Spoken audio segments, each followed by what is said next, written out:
Şimdi öncelikle şunu ifade etmek lazım. Aslında bu türde değişiklikler gücü elinde, yani sayısal anlamda gücü elinde bulunduranların şartları kendi lehlerine değiştirmek üzere, düzenleme üzerine bu mevzuları gündeme getirmesini doğru bulmuyoruz. Yani bu anayasa değişiklikleri için de geçerli, siyasi partiler kanunu ile alakalı da geçerli. Aslında bu mevzuların geniş zamanda, rahat zamanda tarafların, ilgililerin, bu meseleye kafa yoranların katkılarının alındığı bir zaman diliminde ve ideali bulmak adına bir çalışma olarak yapılması gerekir. Yani esas olan şey budur ama bizde bu türde meseleler maalesef geçmişte ANAP döneminde de olmuştu. Benzer şeyler uzun süre gücü elinde bulunduran, bu gücünü kaybetme aşamasına, dönemine girdiğinde bu gücünü kaybetmeyeceği şekilde yeni düzenlemeler peşine gidiyor. Yani planlama buradan yapılıyor. Bundan önceki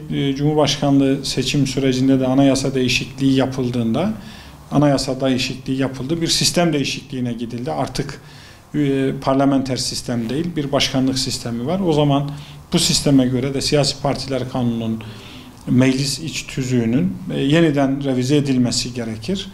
Ve bunun da revize şartlarıyla alakalı bazı yaklaşımlarımızı ortaya koymuştuk. Bunlardan birincisi, yönetimde istikrar, zaten başkanlık geldiği için bu %10 barajı artık gereksiz.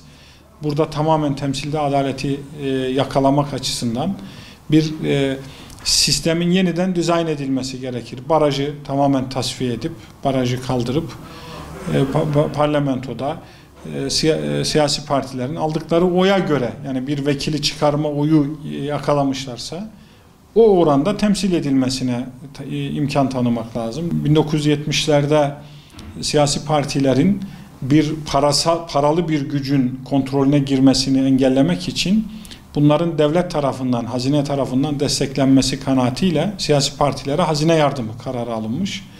Bu karar 80 darbesinden sonrakinde de düzeltilmiş. Bu aslında mantık olarak doğru. Yani çünkü siyasi partiler ülkeyi yönetecek yapılar, ülkeyi yönetecek yapı bir parasal gücün kontrolüne girmemeli. Yani kendini devam ettirecek bir desteği bulabilmeli. Hazine yardımının iki boyutu var. Bir, seçime girerken alınan hazine yardımı. Yani seçim yardımı daha doğrusu. İkincisi ise meclise giren partilerin yapacağı hizmetler açısından meclise girmeyi yeterlilik kabul edip onun üzerinden aldığı oy oranından. Belki bu hazine yardımı, yani meclise girmeyi hak edenler açısından doğrudur. Orada oy oranı esas alınmalı. Ama bir %3 gibi bir engel de konmadan kim ne oy aldıysa hazineden belirlenen yardımın o şekilde alınması lazım. Ama asıl adaletsizlik, yani burası da bir adaletsizlik alan ama asıl adaletsizlik seçim yardımında ortaya çıkıyor.